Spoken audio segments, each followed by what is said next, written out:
Look at that. We are live on Facebook. Welcome. Thank you for tuning in. You're getting ready to join us for the number 83. This is our 83rd episode. We are recording. Our guest loves it already. Recording the 83rd episode of the Hidden Entrepreneur Show. We are ready to go with our guest today. It's Jordan Paris. What's going on, Jordan? Josh, yeah, hey, I'm smiling because it's just funny. I'm around the same episode number as well. I believe I just released 86, so we're right around the same. I love it. Let me just click a few buttons here. Absolutely. Yes, you are. So your podcast, the Growth Mindset, right? Growth Mindset University. Your all about podcast. learning the lessons we should have learned in school but didn't. And each episode features a brand new lesson with a brand new guest. We're learning from the people that we should be learning from. Somebody like a Mark Manson and a Dan Lok or a David Meltzer, or even Rachel Starr, the biggest porn star in the world. I just interviewed my real life superhero yesterday, Kevin Rudolph. The Let It Rock side. That's what people know him by, but I love all of his music, and he's my real life superhero. And he had some very kind words, and that's coming out soon. So we're pretty much from the people we're supposed to be learning from. People that have been there and done that. But yes. Yeah. Now, you're 21, right? 21 years old. That's correct. Yeah, which is just fascinating because when I was 21, I can't even begin to tell you the things I was doing. It wasn't even anything close to this stuff. So there's a lot of respect, a lot of admiration. That's why I'm excited to talk to you, to learn from you. You got a lot going on. It's pretty cool. How do you feel about that age? Well, thank you for the kind words. I do appreciate them. But there is this thing where you could argue the flip side of that. The people that you could argue, people could look from the outside and say, oh, he's peaking early. And I do read about people that peak early, like the whiz kids when in childhood and that goes into their teen years and young adult years. But a lot of times they literally just end up peaking or plateauing. And I forget what book I was reading about that. It was a very credible author who does their research, like a Malcolm Gladwell or an Adam Grant. But it wasn't them, but it was one of those. So I do think about that a lot. As far as age, people always ask me the question, do you find that people will not take you seriously because of your age? And I absolutely do not find that to be the case ever. And you're right. And it's great because the results show for themselves and everything showed it. It doesn't, they don't lie, the results don't lie. So, yeah. So and I think that, and I think that we can all learn from everybody. And I think, right. And I think part of your thing is that, have fun, always bring an element of fun, which we'll certainly talk about when we hit record here on the podcast recording, but have fun, but then sort of go back to our roots as children and what the innocence of a child brings. And I can totally relate to that because today I have two young children. I have a 5-year-old and a 3-year-old, and I've learned so much from them, became better for it, observing exactly what you always say, seeing how innocent and how amazing they see the world and experience the world.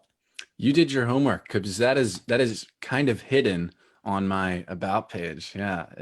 Wow. I like to show up prepared, and I like to think I'm a professional at what I do, and to make this the best show it can possibly be, and to make the experience here for you the best it possibly can. Darn it, I think some preparation is in order. But I think so too. Cool. All right. Well, we certainly have a lot to talk about, but I did promise you we would quickly talk about the earbuds. Up until a week ago, I was rocking the exact same thing as you, but in black. And I loved them until I didn't. They sort of were like crackling and I guess broke. Sure. So I said, you know what, maybe it's time to upgrade to, so I resisted. I found no need for these headphones, but now these are great. So I'm with you. I don't think anything's wrong with those. They're pretty cool. Yeah, we were talking about that before we went on the air, and it's Yeah, people have got the big headphones and I don't know. I just like yourself. I don't really see the need. I've been because the only thing not professional about my setup, I pay for a lot of different stuff. I've bought a lot of equipment, different stuff for in person with the Zoom H5 and these beautiful lav mics that go into it, and all these extra bells and whistles.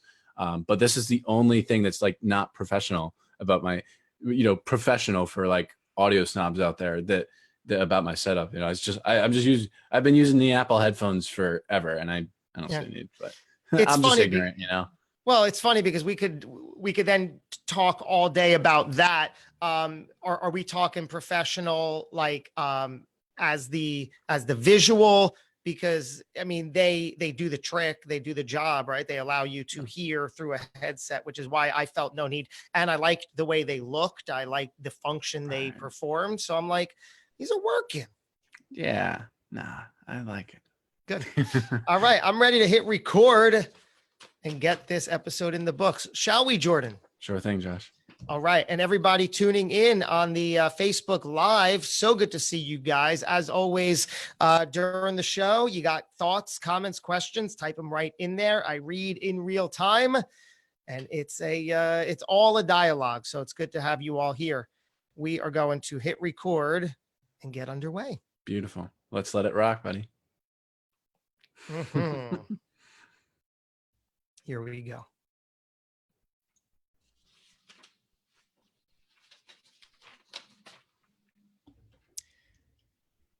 Hey there, guys. Thanks for tuning in and joining us. You're tuned right into the Hidden Entrepreneur Show. I am your host, Josh Carey. When was the last time you did something just for the sheer fun of it? Do you find your days are filled with calendar appointments, an inbox of unread emails, and an ever-growing to-do list? Have you forgotten to approach life with a childlike enthusiasm? Well, our next guest has the remedy for this. It's Jordan Paris, and his approach is unlike other entrepreneurs, myself included, as he believes that curiosity, joy, and love must be at the core of what we do, and work should follow after. Innovation is at the heart of most successful businesses, and his invigorating methods will help reignite the imagination and creativity in your business. His unique approach to life and work is definitely paying off, as he is a 21-year-old author, web developer, podcast host, and former college athlete, seen in Men's Health, Yahoo Finance, and Nasdaq. Jordan will summon you to seek your own unique truths, empowering yourself with his mantra: don't make a living, design a life. My goodness, help me welcome to the show, Jordan Paris. What's going on, Jordan? Josh, thank you so much for that intro. It was a great intro. You did a fantastic job, and you speak very well, of course. Well, thank you. I appreciate that acknowledgement. So, in the research of you, and again, there's just so much that I admire and respect and can learn from you. As I said, we can all learn from each other, certainly. Somebody said of you, quote, "He walks in his purpose every day." Oh, who said that? I don't know. I did not take names. I just observed. But what do you say of that? Because even to be at your age, I joked earlier that when I was 21, I can't even begin to tell you what I was doing, and certainly what I was not doing. I barely got my life together these days, So to see someone like you really owning everything you're doing and pursuing and making waves and making a difference and putting things into place, what does it mean to walk in your purpose? Is that something you consciously have done? In one way or another, yes. I love it. Somebody said that. Very kind. Thank you. And there's, I guess the way that I do that is, don't make a living, design a life. It's been in my Instagram bio for 2.5 years. And it's not because it sounds good, but because it actually works. And so what I do, it's make a lot of money, help a lot of people, have a lot of fun. And if it doesn't check, if a certain activity does not check at least one of those boxes, I don't do it. Or I either don't do it at all, or I outsource it. to someone who will do it and get it done for me at a cost of goods sold. So that's really what life's living by design, not making a living, but designing your life around those criteria is all about. You can design it around any criteria you want, but those are my criteria, and that's my purpose. So talking about design, part of what you do is you are a web designer, right? You build websites for clients. And we were talking on the air, before air, and you pointed something out. You said, yes, I build websites for clients, but you pointed out that you don't even work long hours on that because you charge appropriately. You said, I want to hear all about this. Yeah, he said, what do you do for business? And I said, well, of course, the majority of my time is talking to the coolest people on planet Earth. You could look at that guest list if you just go to jordanparis.com. It's right. They're featured prominently, the people that I've befriended and had on the show. But that's like the majority of my time. That's like so much fun, and it helps people, and it makes only a little bit of money, but like the podcast is not a great way to make money. But there's the developing websites that I don't do it. That's what I do for business. That's why I answered the question that way, because I really don't spend much time on it at all. And these projects take, for the most part, under 10 hours. I'm really quick. I don't rush in any way. I've done it so many times. Right. I'm very efficient. I know what I'm doing. It's the same style every time because people come to me for that style, and I charge a ton. So I don't have to do it all the time. And I only cater to people who are dead serious because I charge a ton. That's like, it's a natural weeding out process. So, wow. And so really, I really don't spend that much time on it. And how did you get to the point where you could charge a ton? How does that happen? Yeah, well, you're either the best or you're the cheapest, and I am the best. I know I'm the best. If you see any of my work, not just of course jordanparis.com, but any of the work that I've done, people come to me for that exact style. They're like, Jordan, we want this. And okay, you want it? I'm the person who does it. It's a monopoly. Like I don't compete in the race to the bottom because I have a whole separate product. It's completely different. It's a monopoly. So, yeah. And what I love about this is that you're not saying I'm the best in any sort of egocentric or conceited way. You're saying it as a fact and as a sense of confidence, which I can see the big difference. How were you always this way? Just a known confident, or did you sort of have to grow into that way?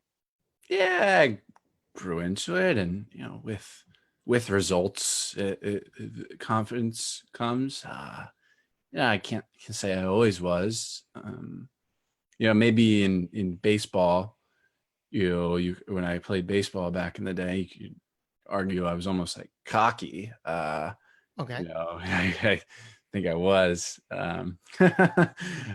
I don't know that I was always this way though. So talking about your earlier days, I know you talk about this openly. In high school, you were battling depression. Things weren't going so well. Yeah. Like a lot of kids, it's nothing special. Right. What did it look like for you? What was going on around you? I didn't really have friends. I didn't talk. There were days that I tried my hardest not to talk all day. I'd make it a game to not talk all day so that I could get home and feel that much more sorry for myself. It was a big pity party when I look back on it. It's just so funny.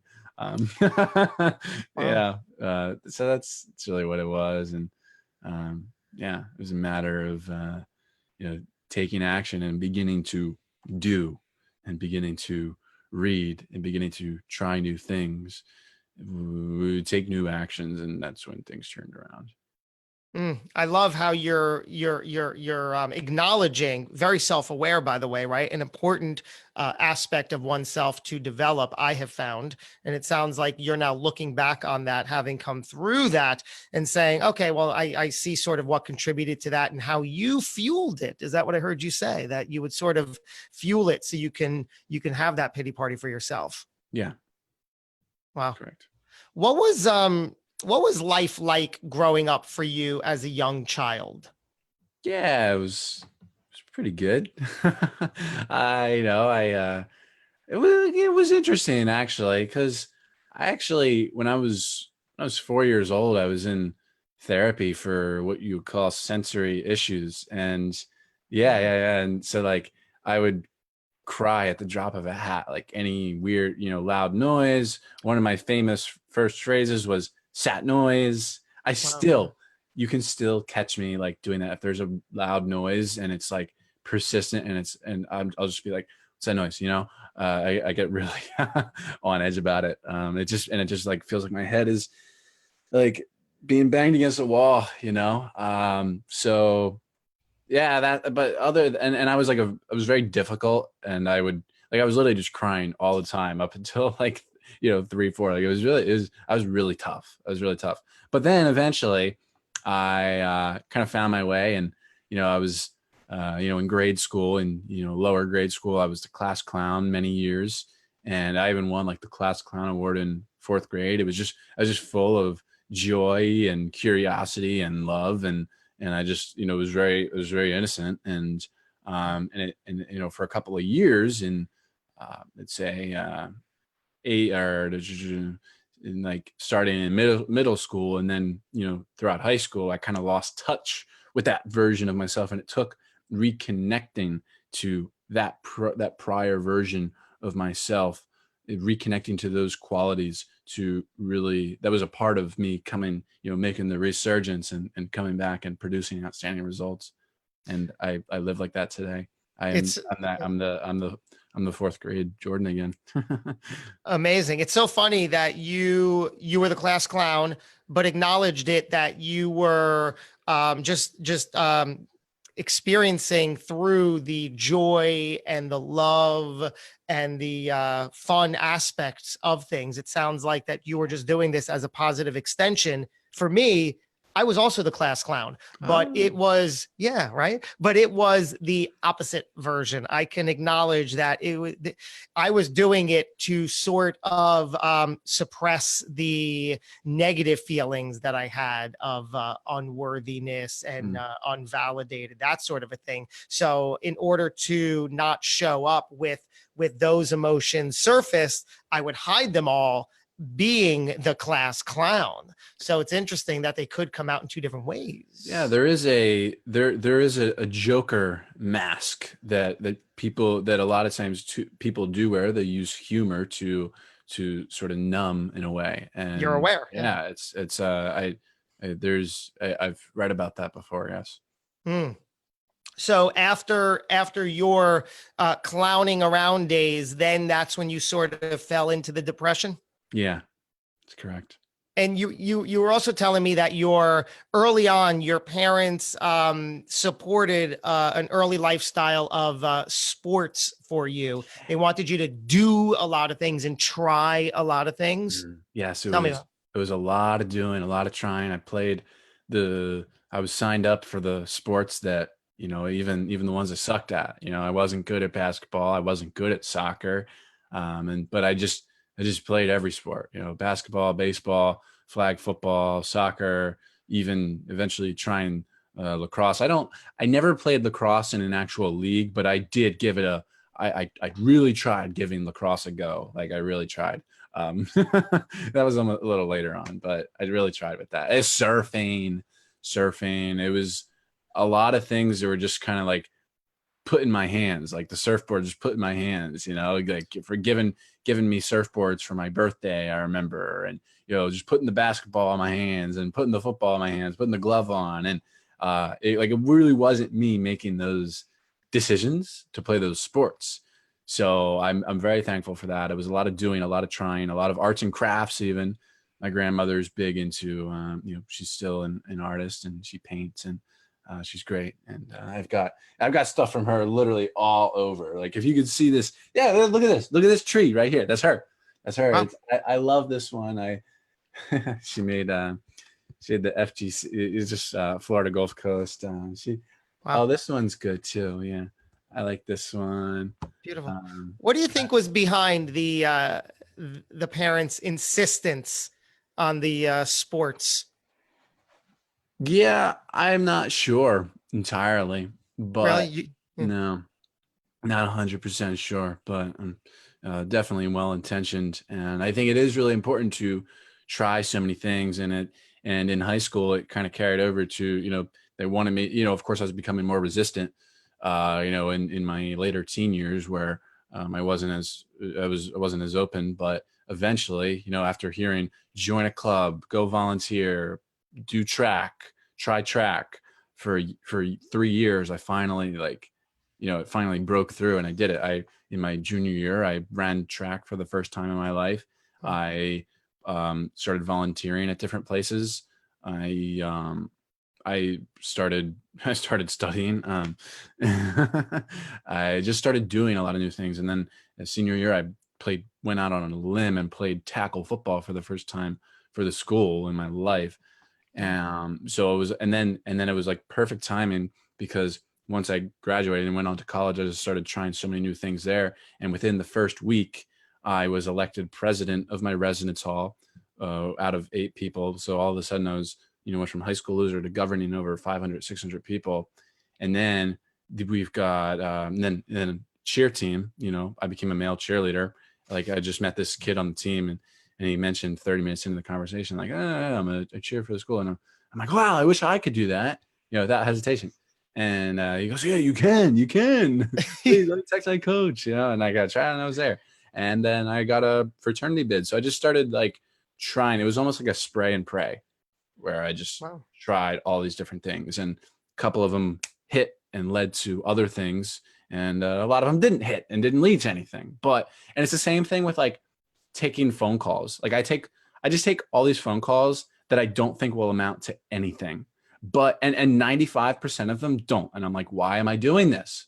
But 5% of them, even less than 5%, 5% of them change my life and lead to me being introduced to Rachel Starr. They lead to me being introduced to like, Mark or Kevin or Kevin Rudolph, or lead to me being introduced to Jordan Harbinger. Or it's just like, people there's some really good people out there, and I love I just take a lot of chances, and a lot of them turn out to be nothing, but a lot of those chances don't turn out to be anything, but don't amount to anything, but some of them really do change my life. Without some of the phone calls that I've taken, I mean, like, holy crap, I I think I'd still I don't know, I wouldn't have too much momentum, I don't think. You bring up a great, innocuous little things, in the seemingly innocuous things, that really make the big difference and compound. I love that so much. So you bring up such a great point. You said you take phone calls, which for anybody listening, whether that's your thing as an entrepreneur or there's a different modified version, whatever your version of is, connecting with others, networking, taking calls, taking meetings, pitching, right? It's all the same thing we're talking about. You said 85% or more, 95% might not lead to anything, but it's that 5% that could not happen without. Then it's like, oh, well, if only I can handpick that. Well, you can't. You can't.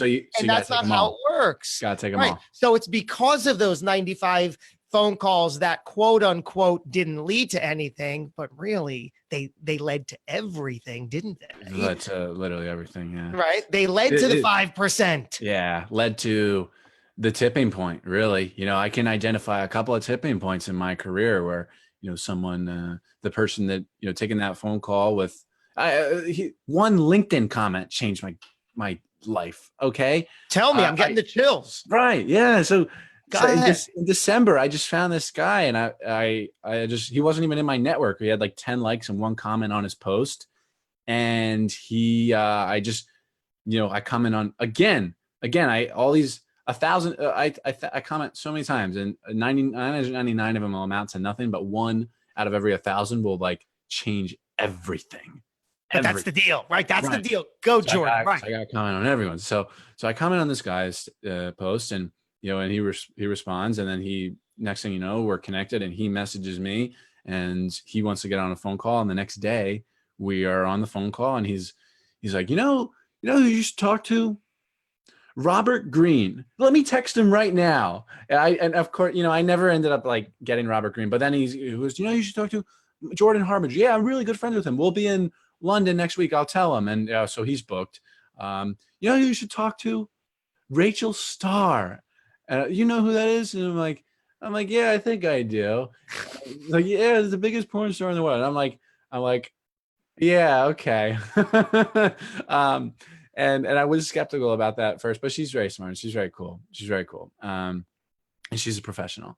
But it was, and so that LinkedIn comment led to that phone call that just changed everything. And that tipping point, getting Rachel and getting like David Meltzer very shortly thereafter, led to a tipping point where it's like, okay, and then Evan Carmichael in that same period, and then Jordan Harbinger coming soon, and it led to a tipping point where it's like, by association, a lot of people want to be on my show because all like the guests on there are all impeccable. It's like, out of, I might not have the most listeners in the world, but my show definitely is up there in like the top 10 of like best guests in the world.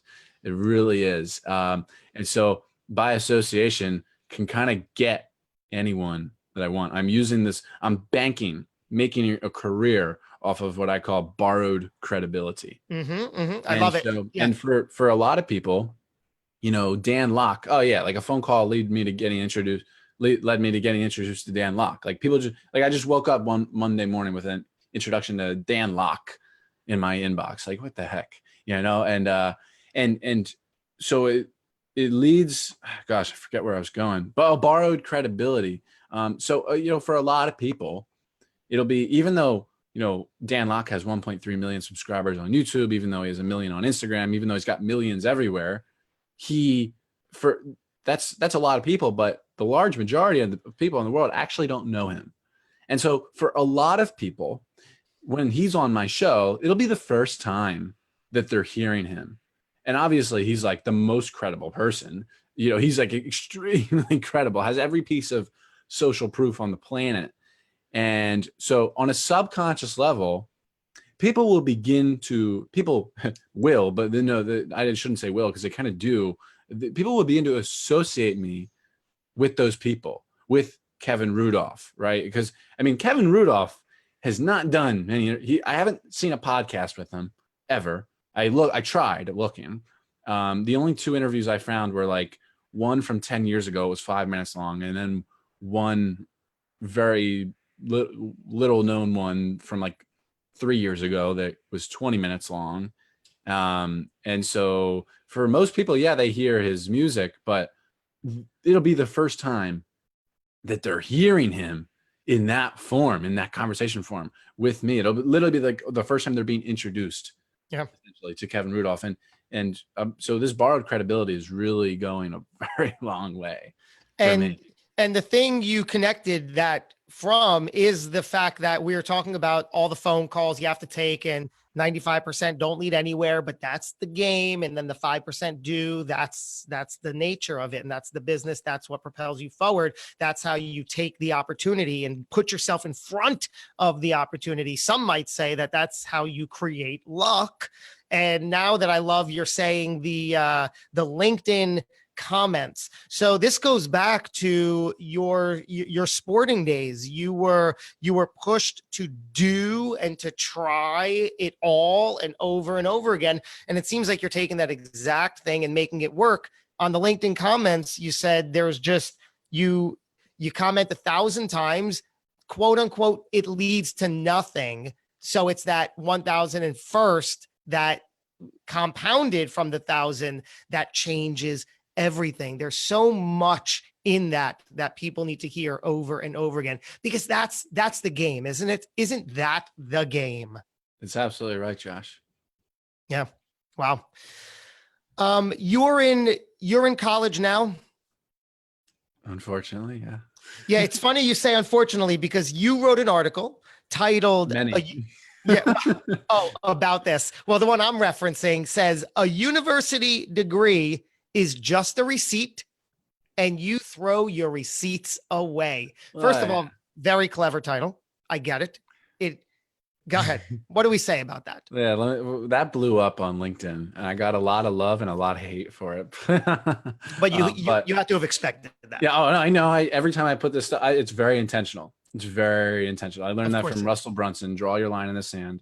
Yes, you're going to get a lot of hate, but if people aren't talking about you, nobody cares, and you're not making money. So I do it. It's so true. It's so true. It's very intentional, and people still get riled up every single time. It's like, do you get it? And I sit here on podcasts and I say, this is why I do it.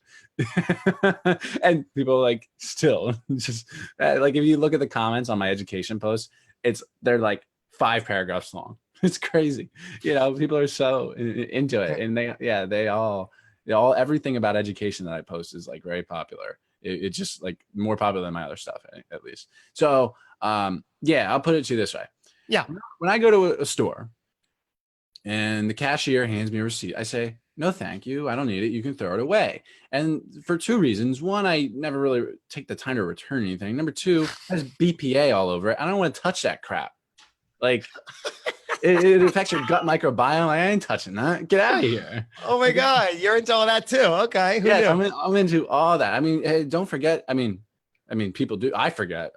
My roots are in personal training. Like from when I was 19 years old. Yeah, I was in the National Academy of Sports Medicine certified personal trainer. Yeah, I love. Oh, and wow. My father's a doctor, my mother's a nurse. I have 2 uncles that are doctors, they're chiropractors. So I'm all into health. Okay. I go on PubMed.gov for fun, and it's just fun. But anyway, so the 2 reasons. Yes, it's got BPA all over it, and I just don't need that receipt. So when I walk across the stage to get my college degree, I'll probably say the exact same thing. Like, it's literally just a piece of paper that's really not any more valuable than a receipt. In fact, it's less valuable than a receipt because the return policy is so bad. You just got that buyer's remorse. There's no return policy. So you can't return it. So there's a lot of problems with the school system. Not only are we not learning anything, and I mean nothing, there's nothing of relevance that we're learning. For example, I'm a marketing major. We're learning things that worked in the 90s. My teachers don't even. I walk into my academic advisor's office and we talk every single semester. A 30-minute meeting turns into 2 hours, and we just talk about how horrible and stupid the stuff we're learning that is being taught is. Like, it's just absolutely irrelevant. She'll just sit there and be like, I agree. And then she'll, you know what? And she'll add a point. Okay. And it's just so funny. And the teachers, even some of my teachers, my professors, agree. Like, it's just hilarious. I've heard all this before, but usually from people out of college saying, hey, what they teach in schools today is so outdated. But you're saying, yes, it is absolutely true. The things I am in school now learning, outdated, not relevant. Wow. Yeah. And they're all cookie cutter courses. It's McGraw-Hill homework and quizzes that you can just click through and still get in there. You don't even have to pay attention. Like, are you kidding me? You don't got to pay attention at all to it. You just click through and you still get an A. And for the quizzes specifically, every single answer, if you just, all you do is, this is what everyone does. Highlight the text, right click, Google search it. And it's every single answer is on Quizlet, like verbatim. Every single question and answer is on Quizlet.com verbatim. And then, so it's really easy. And then the slides, the PowerPoints are all McGraw-Hill, and the videos that occasionally pop up on those slides are literally from the 90s. I kid you not. They're these 20-year-old videos. It's crazy.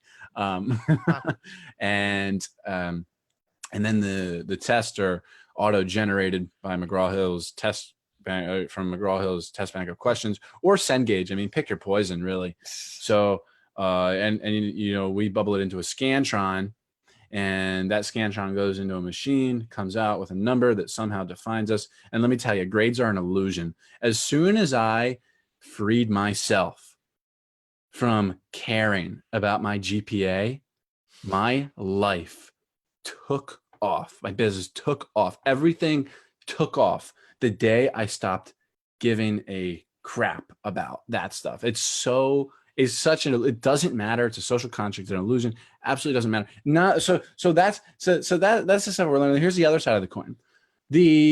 The student debt in America is higher. I believe it's $1.5 trillion, and it's higher than the entire GDP of Spain and about 40 other African countries.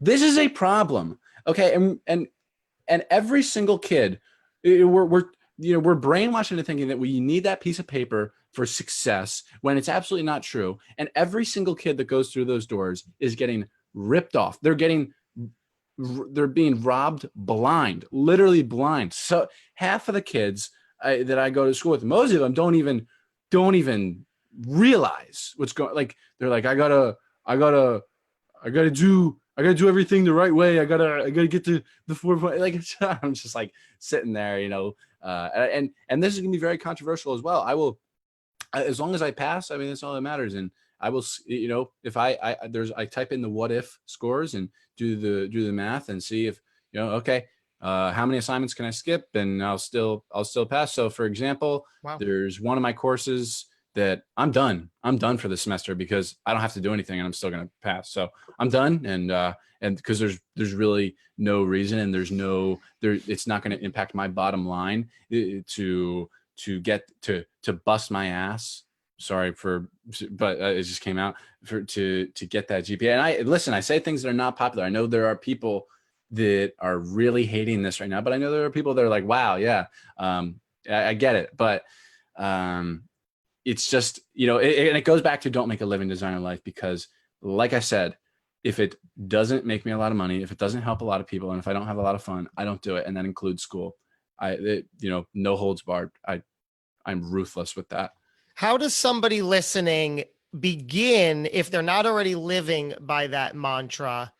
If it doesn't make a lot of money, help a lot of people, and allow you to have a lot of fun, how can they begin to implement that sort of lifestyle? Oh, sorry. Well, that's a good question. First of all, you have to define your criteria. But if we're talking about that criteria, I mean, sometimes you have to, like, it doesn't make any sense to run. If you're going the wrong direction, it doesn't make sense to run harder. It just doesn't. Sometimes you got to turn around. Sometimes you have to tear the building down and rebuild in the direction of your dreams. And because, maybe you're working in a factory at Amazon and you're working 16 hours a day and you're making $10 an hour and you're essentially a slave. I have had people message me. I have had an Amazon worker message me over and over again that is miserable, absolutely miserable. And he keeps asking me what to do. And I'm like you gotta, sometimes you gotta tear down the walls and rebuild or run in the other direction. It's really just taking stock of the activities that fill your day. And if they're making you miserable, and if you're not really fulfilled, then you have to take a new action. Like what? And even it's just I think it's simple. I mean, even a friend, the other week that, very, very similar, is just really not doing well, not feeling well, depressed. And I'm like, okay, what are you doing? And, his day consists of, really not doing much at all other than working at a serving job, all day. And that's, listen, when I was working a serving job in high school, I was depressed. There's no surprise there. I would be depressed if I had to do that again today. All right. It's really, and the only reason I'm not depressed today is because I don't have time to think about it. I don't have time to think about it because my whole day is filled with activities that fit into those three criteria. And I don't do it. Like I don't have, and if those three criteria don't allow me to think about being depressed. And this guy just has too much time to be depressed. And when you're serving, when I was serving, at least, all I was thinking about was being depressed and miserable. Okay. So sometimes you got to run in the other direction. I mean, you got to take accountability, take stock of the activities in your life, and say, is this serving me or intruding in my headspace? I've been there. I was miserable and hiding all my worth and power and ability for most of my life. And until I was honest with myself and, like you put it, took stock, and until I was able to lay the cards out in front of me and say, okay, what is happening here? What am I doing quite literally and deliberately to cause this effect? And take and own that responsibility. Until I was able to do that, nothing changed. But when I did, I said, okay, everybody hold up for a minute. I need a moment here. Let me lay everything out here.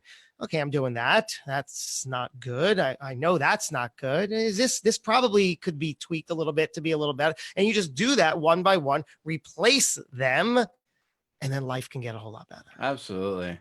100%, Yeah. Josh.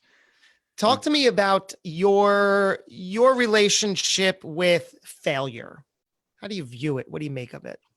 It's a good question.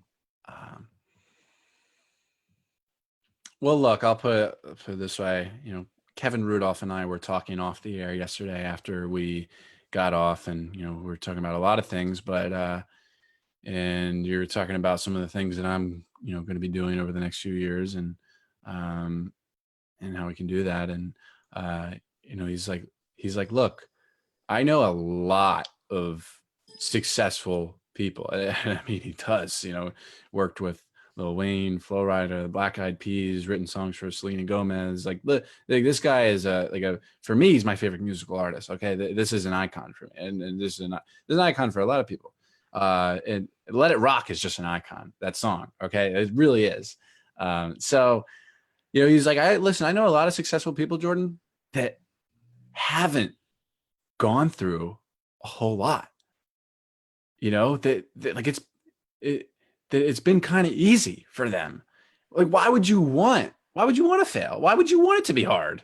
And I was like, that's a good point. I don't really seek out failure like a lot of people. I don't. And truth be told, I haven't had a very hard path. Really haven't, from the upbringing to now. Like, I grew up with a pool in the backyard in a nice neighborhood and a beach house. Okay. It really wasn't hard. It really wasn't, except for the mental turmoil that I had created in my teen years in high school. That was the only hard part. But and maybe I'll be sitting here 5 years from now in a hard time and be like, gosh, the heck am I doing? Why did I say that? But I really, other than like the normal ups and downs of life, Kevin Rudolph says it best. I felt love, I felt pain, but it's all just a part of the game. It really is all just a part of the game. And it's other than those normal ups and downs, and a down day here and there, it hasn't been that hard. And I don't seek it out. I don't seek out failure, to answer your question. Do you believe that everything happens for a reason? Yeah, I go back and forth with that. I really do. I really go back and forth with that. It's like yes and no. Gosh, it's such a great question, Josh. Sometimes I hear that and I'm like, it's a little airy fairy. But other times it kind of does, listen, okay. My opinion on this might change, but the way I'm thinking about it right now is that everything doesn't happen for a reason, but you can sort of articulate a reason as time passes, and we can make sense of it, because we're, something I learned in Man's Search for Meaning, we are meaning making machines, and we kind of need that. And that's why the whole everything happens for a reason is a saying. We just we desperately try to find a reason. And I think it's really important to, it's absolutely critical to our survival. So that's the answer to your question. It's great. I think similarly to what you're saying, it's maybe not everything happens for a reason, but more to the point, it's our responsibility to interpret meaning of it, to figure out why, what's the meaning of it. Yeah, absolutely. Yeah. Makes sense. Are you spiritual or religious in any ways? It's been more so at times, at sometimes and others. I was raised Jewish, and but my mother's Catholic, and so been to church, been to synagogue, had a bar mitzvah. Which was great. It was, even though I was made fun of for being Jewish. Once I had that bar mitzvah, I had a nice inflow of cash at 13 years old. I was like, get out of here. It was like, so you can make fun of me all you want. It was like the rumor, like, going around. I remember in 5th grade, like, are you Jewish? Like it was like I was my part God. of, like I was a Nazi or something. It was like it was just like kids thought it was weird, and I wonder if it's still like that today. But kids thought it was weird, Like, and Jordan, yeah. I got to talk to you, bro. Come here a second. I got a question. People are talking. Wow. Right. So, but yeah, I grew up Jewish, and and had some very influential Catholic figures in my life that had me, join groups, and in my later high school years, and um, I'm not ultra spiritual, no. What do you believe happens when it's all over, when our time here on Earth comes to an end? Yeah, it's interesting. I've been like forced to think about that only recently in the past month and a half, because like again, life being, my path hasn't been that hard, really hasn't, including deaths in the family. The I have experienced one death in the family ever, okay, and that was only less than, it was a month and a half ago. That's and so I've never, I wasn't forced to really think about it until then, and until carrying the casket out. I had to carry it out, and I was like, huh, and we're putting my grandfather in the back of a car, right, and it was open casket, it was just like, it was weird, and I still think about it probably like every other day. Like, I wonder, like that person's just not here. It's just, and never will again. I don't know. So I'm not so egotistical to know or even have an opinion about that. I have no clue. But I've been thinking about it lately. I really have. And I've been really thinking about, because he passed in his sleep at 89. Yeah, that's the best way. That's the best way to happen. Oh And my so God. At 89, even better. right. So I think, and my grandma like took a picture of him the night before, just in his chair, so like the evening, like at 6 o'clock at night before. So, I imagine you go to bed, right?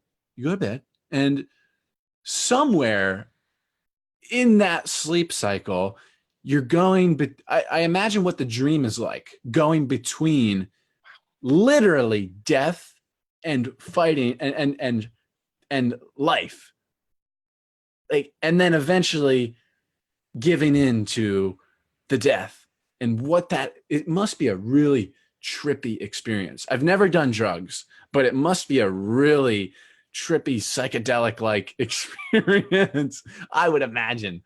I have no idea, but I've been really intrigued by it. Very intrigued. Wow. I don't know if it's the right word, but it's very, I think of course it is. Of course it is. So there's no fear in your world at this current moment around it. Well, something I learned in Think and Grow Rich, and listen, I mean, you see this library around me, and I mean, this stuff compounds. I mean, it's really, Yeah. I like to use sources, and I like to draw from the different sources and say, if you notice, I mean, like, hey, I learned this from this book. I mean, I've been saying it throughout the interview. Something I learned in Think and Grow Rich, I believe, was the last chapter. The man that is, I'm not going to articulate it that well, but the man that is concerned about death and worries about it is not the right way to go about it. There's a much better way to go about it, and that's to gosh, I gotta reread it. I gotta reread that part, because it's like, I get it. It's like literally just in somewhere or another, like stop worrying. Imagine it as something good happening after, at death. Imagine it being, meaning a good thing, and don't think about it until it happens. I don't know. I've never butchered anything quite like that. quite that bad. That's a failure. But my life's really hard. I get it. Well, I will leave you with this final question. Jordan Paris, how would you like to be remembered? Yeah, the truth is, the 99.9% of us, 99.99999% of us are not going to be remembered as far as 3 generations later or even the next generation. So it's, I'm not so egotistical to say that I'm going to be remembered. I don't really care. I'm just here to have fun and do the other things that fit my criteria. And, maybe just say on my tombstone, best hair. And look, I wish I could show you, but it's on my wall. I was on the cheer team in my first year. At the banquet, I won the best hair award on a team of 25 gorgeous women. I won best hair. Okay, so I need that on there, and trying to think. I mean, Wow. that's really all I need in there, because I carried around. I don't do it anymore, but I carried around a comb with me every single day in school. And yes, I mean, I have a convertible now, so I kind of have to have a brush in my car, so it just makes sense. So talk to me about that before we part. So vanity is important to you? A little bit, yeah, maybe. But it's part of the brand. It's part about being very clean cut. It's me. I'm clean. I don't do drugs. My clothes. My clothes fit well, they're not, it's not like loose and saggy, right? And my hair's nice, and nothing sticking up, and It's actually award winning. It's award winning. It's award winning, right? Your hair has won awards. So it's just part of being clean, looking clean and feeling clean and being clean. Ooh, I like the connection. There you go. There you go. We will leave it at that. Really cool. My man, look at that. Jordan Paris, thank you so much for coming on, showing up, opening up, and allowing us to learn from you. Yeah, Josh, I've done a lot of interviews, and this is probably the most fun I've ever done. I'll remember this one for a while. Wow. I appreciate that very much. And I appreciate everybody tuning in, whether it's to the live broadcast here on Facebook, or you're catching the replay, the official audio podcast, wherever you hear your podcasts, on Apple, on Google, or on Stitcher. We are there. If you are there, leave us a review. I'd love to hear what you think, what you thought. It makes all the difference. Well, we're going to do this again before too long. Again, thank you for spending your time. We'll catch you soon. Until we do, go get them. All right. We are off the podcast, but still live on Facebook for a wrap up. How do you feel? I feel good. Yeah. Awesome, man. Thanks. Put it all out in the field, leave it all out in the field, brother. I love it. Quick question on your Instagram. Were you swimming with a pig? Yeah. In Bahamas. Yeah. Exuma. They got swimming pigs there. They just kind of evolved that way. I think they got stranded there or something a long time ago. And so there's like a bunch of them, probably like 30 of them on that island, just sitting there. And how was the experience? Fun? Oh, it was a lot of fun, yeah. And people bring it up all the time. So you just interact with the pig in their native. That's where they live and operate and are comfortable in the water there. Yeah. You feed them, and wow. I don't know if you saw, like, I think it's more hidden, but it's there. Picture with like a little, like the little babies, me holding the little baby, being a caretaker. Those ones are good, yeah.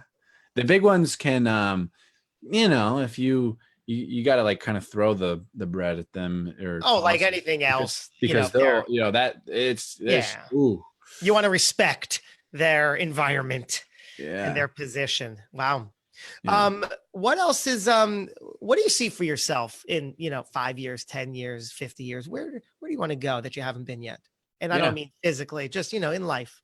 Yeah, well, what do you want to achieve? Yeah. There's there's several new ideas I've been thinking about, even a product, but beside the point. I mean, I'm going to have the talk show, like an Oprah, like an Ellen, but on a much higher level, on a much different level on a, with my signature and flavor added to it. And because somebody has to carry the torch, and it's going to be me. Why not me? Like, I'm 21, and Kevin Rudolph, my real life superhero, looked at me yesterday and said, I told him that, and he goes, I think you're going to do it. I see it in you. No, I know you're going to do it. And so, and it's like I know that, but now, like, from an outside source like him, Yeah. now it's given me that much more fuel and that much more certainty. Like, it was already a foregone conclusion, but now it's like it is. Validating it, verbalizing it, putting it out there. It's all real. It's all things. And I love that you said your knowledge was a foregone conclusion, because that's necessity. That's part of Think and Grow Rich, by the way. Definite purpose, definitive. Definiteness of purpose is one of my favorite concepts. I like just saying it. I'm actually, I like you. I reread it all the time, and I'm currently about 200 pages in the next. So yes, it's fresh on my mind too. Think and Grow Rich. It's yeah. It's almost 100 years old, and it's still every bit appropriate and applicable. Absolutely is. Yeah. Cool. I didn't think it would be, because, and I mean, yes, but I going into it, I'd read Awaken the Giant Within, and I had like, it was like the 80th book I read. I'm like, this ain't going to do anything for me, because I've read a bunch of books. It's like that phone call. I feel like it's basic, but no, it was great. It was really great. And again, some of it was like, yeah, I've heard that, but it was great. It was great. But now you need to hear it again. You hear it in a different context, a different point in your life, different time of day, whatever. And again, it's like that 1000th phone call. Now you're reading the book again for the 81st time, and it's like, oh, I get it. Yeah, listen, some of the books I read are duds too. Yeah, well, they have to be. It's okay. But you don't just not read books. I know. And how would you know unless you read it and it didn't land? It's like, okay, so I'll knock that one off, this is such a great theme to the whole episode we've been talking about in so many different ways. You just, you do the right thing, and you think it has no value, or it might not pay. Oh, it will. The compound effect, as long as you're aligned and you're putting in the work for the right reasons, and you're doing the right thing, it will pay off. Yeah, I always remember my principal, and the school principal in 5th grade. He would always end the morning broadcast with, and above all else, do the right thing. So it just reminded me of that. That's stuck. That's amazing. Let's leave it at that, my man. So cool to meet you and to see you. Likewise. Thank you. We shall remain in touch. Of course, we always continue the dialogue. There's no such thing as transactional networking for me. So I just like having friends, because I didn't have friends a short while ago. So, you know what? I could relate. My short while ago was probably, 20 plus years ago. But I've been there. I spent a lot of time alone, feeling in the world. No one around, no friends, but it's all good now. We've both made it out, it seems. So there you go. Out on the other side. Yeah. All right, cool. We'll talk soon. I appreciate it. Appreciate you, Jordan. Brother. Talk to you. Bye. See you guys.